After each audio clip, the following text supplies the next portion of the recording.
Shalom Bapak Ibu Saudara yang dikasihi Tuhan. Seri pengajaran hari ini berjudul Jangan Kalah dengan Keadaan. Saudara, ketika persoalan dan masalah datang dalam hidup, kita merasa tertekan. Apalagi kalau masalah pertama belum selesai, ada masalah lain. Masalah lain belum teratasi, ada masalah lain lagi. Kita sudah berdoa, tapi seolah tidak dijawab. Sepertinya Tuhan membiarkan, bahkan seolah Tuhan tidak ada. Ayub pernah mengalami hal seperti itu. Tetapi Ayub bisa berkata, Tuhan yang memberi, Tuhan yang mengambil. Terpujilah nama Tuhan. Ayub 1 ayat 21. Sangat berbeda dengan istrinya yang kalah dengan keadaan dan berkata kepada Ayub, masih bertekunkah engkau dalam kesalehanmu? Kutukilah Allahmu dan matilah. Ayub 2 ayat 9. Saudara, tentu kita pernah mengalami hal seperti itu. Atau mungkin sedang mengalami. Bisa juga suatu saat kita akan mengalami. Situasi seperti itu membuat kita sebagai orang percaya stres dan tertekan. Untuk itu, kita bisa mengelompokkannya dalam 3 kelompok. Yang pertama, orang di luar orang beriman. Orang seperti ini tidak peduli Tuhan, karena memang beranggapan Tuhan tidak ada dan tidak perlu ada. Maka orang seperti ini selalu mencari penyebab atas keadaan yang dihadapi dan menyalahkan siapapun atau apapun yang bisa disalahkan. Contohnya, Kain. Karena persembahannya tidak diterima Tuhan, Habil yang disalahkan, dan akhirnya menunjukkan, melampiaskan rasa marahnya, rasa kecewanya melalui tindakan yang salah, yaitu membunuh adiknya itu. Kejadian 4 ayat 8. Kelompok kedua atau yang kedua, orang percaya yang selama ini berurusan dengan Tuhan. Dalam pengertian rajin datang ke gereja, taat berdoa dan berpuasa. Berbeda dengan kelompok pertama tadi. Tetapi orang kelompok ini biasanya dalam hatinya juga berkata, mengapa begini Tuhan? Mengapa Engkau tidak menolong? Celaka aku Tuhan. Tuhan, Engkau di mana? Kenapa Engkau tidak tolong aku?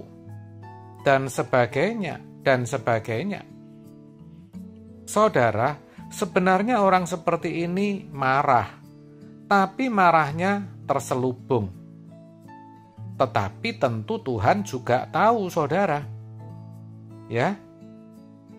Orang lain barangkali tidak tahu. Ada juga yang bersikap diam, tidak berkata apapun juga. Karena memang tidak tahu harus bagaimana atau berkata apa. Sehingga dia tidak menyalahkan Tuhan, tetapi juga di lain pihak tidak bisa mengucap syukur. Ini tipe orang Kristen yang tidak dewasa, kekanak-kanaan saudara. Kalau sedang diberkati, memperoleh kesuksesan, keberhasilan, wah, fasih, dan bisa berkata puji Tuhan, Allah itu baik. Bisa bersyukur, mengadakan persekutuan syukur, dan berkata Tuhan sungguh baik. Sebaliknya, ketika masalah datang, apalagi kesulitan yang dihadapi tidak kunjung selesai.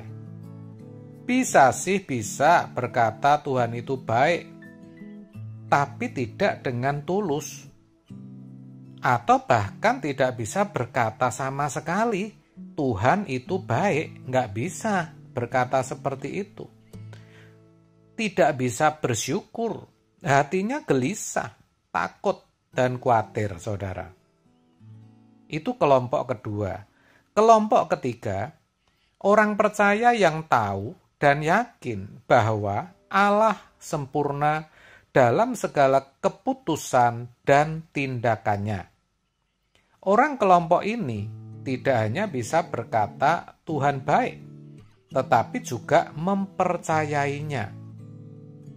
Ini orang Kristen yang dewasa, sadar betul meskipun keadaan semakin memburuk, Tuhan tetap pegang kendali.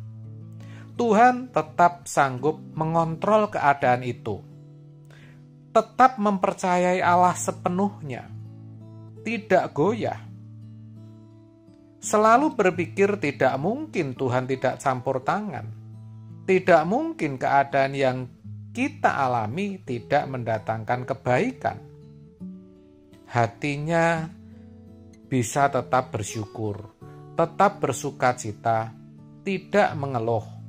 Semua dihadapi dengan tegar, karena menyadari betul, melalui keadaan yang tidak nyaman itulah Tuhan sedang mendewasakan kita. Tuhan sedang menggarap bagian hidup kita yang salah. Ucapkanlah syukur senantiasa atas segala sesuatu dalam nama Tuhan kita Yesus Kristus kepada Allah dan Bapa kita. Demikianlah dituliskan dalam Efesus 5 ayat 20. Jadi, dalam situasi sulit, keadaan yang menekan kita mesti bisa bersikap dengan benar. Tetap bersyukur dan bersukacita. Ini kelihatan sederhana dan mudah diucapkan atau dikhotbahkan. Tetapi maksud saya sangat berat dan memang sulit. Tetapi kita harus ada dalam kelompok ini, saudara. Kita harus mempercayai Tuhan, walaupun kita tidak bisa mengerti dan memahami keadaan itu. Nah, masalahnya bagaimana dalam keadaan yang sulit, yang tidak kita harapkan itu, kita bisa tetap mempercayai Tuhan. Bagaimana kita tetap bisa menghargai Tuhan, menghormati Tuhan secara patut, menyukakan hatinya, kita tidak kecewa, kita tidak marah. Dengan kata lain, kita tidak kalah atau tidak ditaklukkan oleh keadaan. Sebaliknya kita bisa menang, mengalahkan atau menguasai keadaan itu, saudara. Bagaimana di tengah-tengah badai persoalan yang menyeret dan menerbangkan kita masih bisa berkata, Engkaulah perlindunganku, sementara kita nyaris terbawa badai itu. Itu tentu tidak mudah. Memang dalam situasi tidak ada masalah, kita mudah saja berkata, Engkau perlindunganku. Tetapi ketika kita mengalami masalah bertubi-tubi dan kita tidak melihat kehadiran Tuhan, tidak melihat campur tangan Tuhan, seakan-akan Tuhan melupakan dan meninggalkan kita, sejujurnya tidak mudah, saudara, berkata, Engkaulah perlindunganku, dengan sikap hati yang benar. Lalu bagaimana? Saudara, kita harus memiliki hubungan batin dengan Tuhan secara benar, menyatu dengan Dia.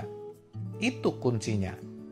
Kalau kita hidup sebersih-bersihnya, hidup sesuci-sucinya, kita baru bisa mengerti apa artinya menyatu dengan Tuhan itu. Memang ketika kita mau hidup sebersih-bersihnya, kita diuji, pasti ada ujian. Dan di dalam ujian itu, kita mengalami pergumulan antara keinginan kita sendiri dan keinginan Tuhan, antara nafsu daging kita dan keinginan roh. Maka kita harus punya komitmen, tekad yang kuat. Aku mau hidup sebersih-bersihnya. Aku tidak akan berbuat dosa sekecil apapun, sehalus apapun. Untuk itu, Tuhan pasti sediakan berbagai kesempatan di mana kita bisa memuaskan diri kita, memuaskan nafsu kita, memuaskan ambisi dan keinginan-keinginan kita. Nah, disitulah kita harus berjuang untuk tidak melakukan apa yang salah. Kita harus selalu mengingat komitmen dan tekad kita kepada Tuhan. Itu harus kita perjuangkan dengan tekun, saudara. Dan percayalah, saudara akan menang atas keadaan yang saudara sedang alami. Amin. Tuhan Yesus memberkati.